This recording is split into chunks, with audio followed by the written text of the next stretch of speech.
আসসালামু আলাইকুম বন্ধুরা, আজকে চলে আসছি ময়নামতি রানী প্রাসাদে। এই প্রাসাদটি হচ্ছে রাজা মাণিক্যচন্দ্রের রাজপ্রাসাদ। রাজা মাণিক্যচন্দ্র রানী ময়নামতির নামে এই রাজপ্রাসাদটি তৈরি করেছিলেন।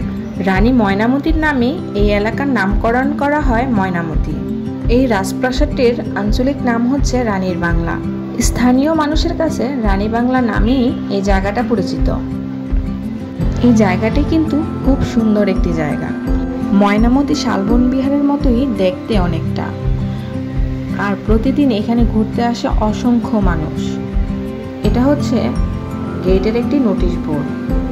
আর শালবন বিহারে ঘুরতে গেলে কিন্তু এন্ট্রি ফি লাগে, আর ময়নামতি রানীর প্রাসাদে আসতে কোনো এন্ট্রি ফি লাগে না।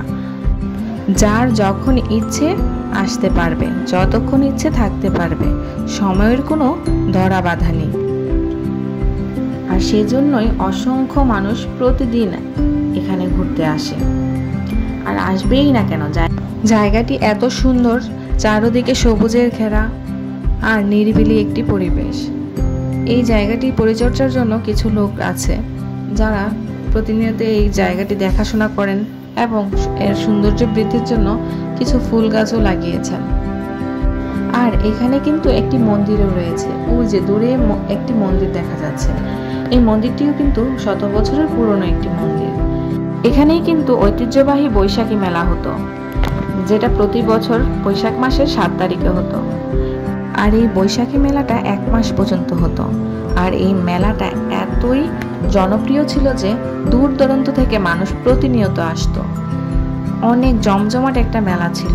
আর এই মেলায় পাওয়া যেত কাঠের সব রকমের ফার্নিচার, খেলনার দোকান, কসমেটিকের দোকান, খাবার দাবারের দোকান। আর এই দোকানপাটগুলো কিন্তু মেলা শুরু হওয়ার 2-3 দিন আগেই চলে আসতো। তবে এই মেলাটা 10 থেকে 12 বছর ধরে আর হচ্ছে না। এই মেলার কারণে রানীর প্রাসাদের অনেক সৌন্দর্যই নষ্ট হয়ে গিয়েছে, সেজন্য সরকারিভাবেই এই মেলাটা আর হতে দিচ্ছে না। তবে এই মেলার ঐতিহ্য ধরে রাখার জন্য স্থানীয় মানুষরা বৈশাখ মাসের 7 তারিখে এই মেলাটা ছোট পরিসরে উদযাপন করে থাকেন।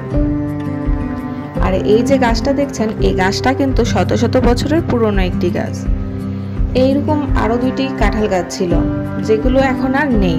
ছিল বিশাল বড় একটি তুলা গাছ, অনেক মোটা একটি তুলা গাছ ছিল, যেটা এখন আর নেই। এই সেই বিশাল বড় তুলা গাছ। এই তুলা গাছটি এত সুন্দর ছিল যে যারাই এখানে ঘুরতে আসতো সবাই এই গাছের সাথে একটি হলো ছবি নিত। এখন আর এই তুলা গাছটি নেই। এই যে তুলা গাছের ডালপালাগুলো মাটির সাথে মিশে যাচ্ছে। আর এইটা হলো সেই পুরনো কাঁঠাল গাছ, যেটা এখন আর নেই।